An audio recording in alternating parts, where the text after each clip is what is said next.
Update muna kay Bagyong Dante. Huling nakita yan sa layong 880 kilometers silangan huyan ng extreme northern Luzon at taglay pa rin ang lakas ng hangin umaabot sa 55 kilometers per hour near the center at pagbugso ng hangin na umaabot sa 70 kilometers per hour. Kumikilos ito pahilagang kanluran sa bilis na 25 kilometers per hour. At kung makikita nga po natin sa ating latest imagery ng satellite imagery ay malayo po ang sentro nito sa ating kalupaan. So hindi po ito nakakaapekto sa namang bahagi ng ating kalupaan in terms of wind o hangin niya. Kaya sa nakita po nating analysis sa mga susunod na oras at araw ay hindi rin po ito makakaapekto yung hangin nito kung kaya't hindi po tayo nagtaas ng signal sa anumang bahagi ng ating archipelago. Samantala, ang nakikita po nating concern dahil dito kay Dante ay yung kanyang lokasyon at posisyon po ay very favorable para makapaghatak pa or makapag-enhance pa lalo ng habagat sa malaking bahagi ng ating bansa. At yung habagat po na yan, siya pong nagdudulot ng mga pag-ulan sa malaking bahagi po ng Luzon at ilang bahagi ng Visayas.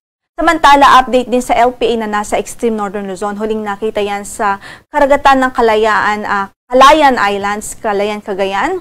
At sa nakikita po nating analysis ngayon, mataas na rin ang tsansang mabuo ito bilang isang bagyo in the next 24 hours. At kung maging bagyo po ito, ay papangalanan po natin itong si Bagyong Emong. At by the time na kung ito po ay maging bagyo, ay agad-agad po tayong magtataas din ng signal sa ilang bahagi ng Northern Luzon dahil sa proximity nito o dahil malapit nga din po ito sa ating kalupaan.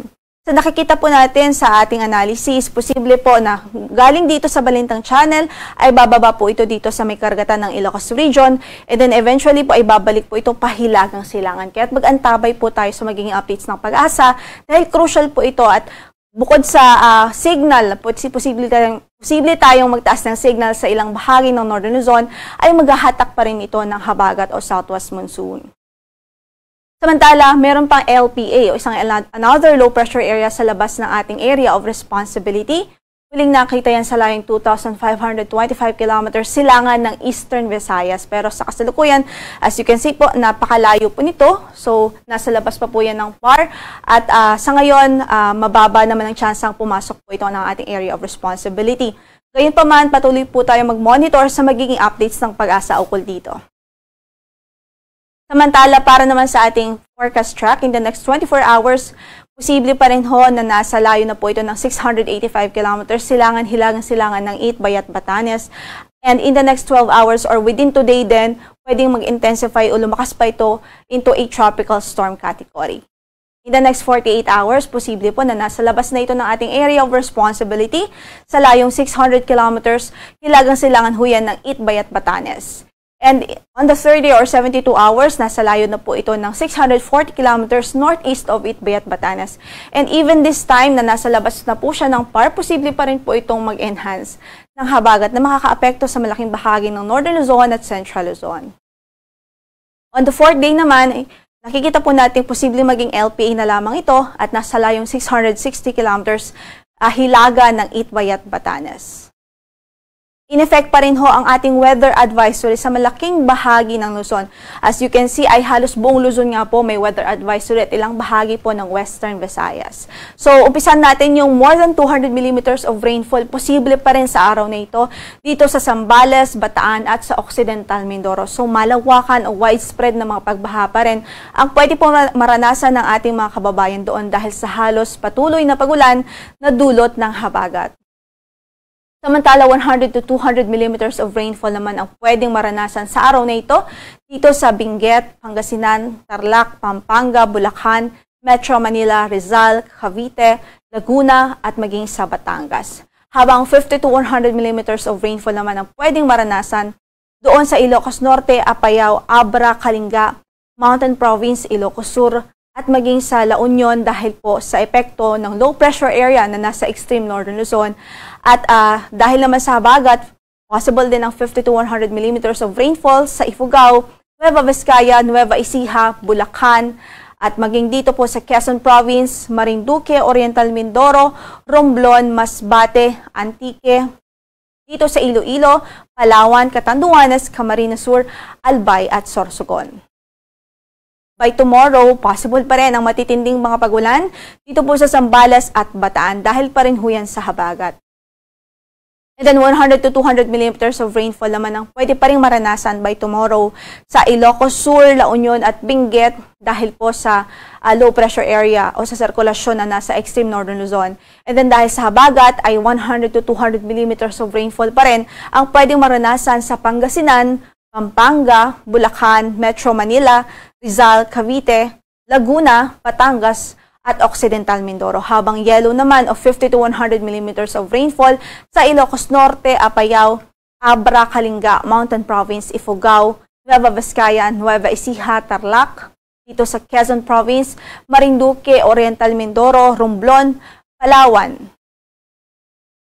And sa third day or in the next third day, doon po sa araw po ng Friday, posible pa rin ang 100 to 200 millimeters of rainfall sa Ilocos Norte, sa Abra, sa Apayao, Ilocos Sur, La Union at Pangasinan, maging sa Zambales at Bataan. Habang 50 to 100 millimeter of rainfall naman sa Kalinga, Mountain Province, Ifugao, Benguet, Tarlac, Pampanga, Bulacan, Metro Manila, Rizal, Laguna, Cavite, Batangas, Occidental Mindoro, maging dito po sa lalawigan ng Palawan. At dahil pa rin sa habagat ay posible pa rin ang mga pagbugso ng hangin. Paminsan-minsang pagbugso ng hangin any time of the day. Sa araw na ito, dito sa Batanes, Babuyan Islands, Ilocos Region, Zambales, Bataan, Bulacan, Aurora, Metro Manila, Calabarzon, Bicol Region, Mimaropa, Visayas, Zamboanga del Norte, Misamis Occidental, Lanao del Norte, Camiguin, Dinagat Islands, Davao Occidental at maging sa Davao Oriental.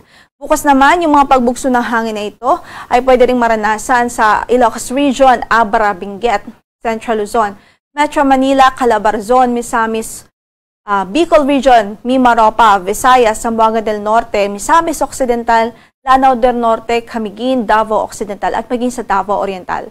Habang sa Friday, posible ito na maranasan sa Ilocos Region, Cordillera, Administrative Region, Cagayan, Isabela, Quirino, Nueva Vizcaya, Central Luzon, Metro Manila, Bicol Region, Mimaropa, Visayas, Zamboanga del Norte, Misamis Occidental, Lanao del Norte, Camiguin, Davao Occidental at Davao Oriental.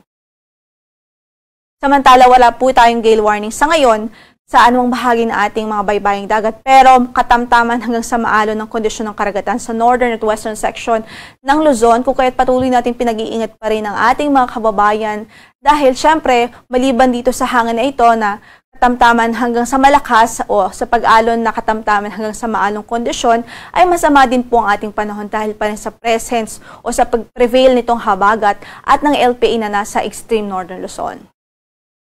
Samantala, as of 5 a.m. in the morning, ngayon lamang po ito ay nakataas pa rin ng orange rainfall warning dito po sa Zambales at Bataan. Ibig sabihin, nariyan pa rin ho ang patuloy na banta ng malawakang pagbaha dahil sa mga pag-ulan na ito. Samantala, yellow naman sa Tarlac at dito sa ilang bahagi ng Pampanga, sa Rizal, Metro Manila, Cavite, Laguna at maging sa Batangas. So, posible pa rin ng mga pagbaha sa araw na ito sa mga low-lying areas o sa mabababang lugar na flood-prone areas.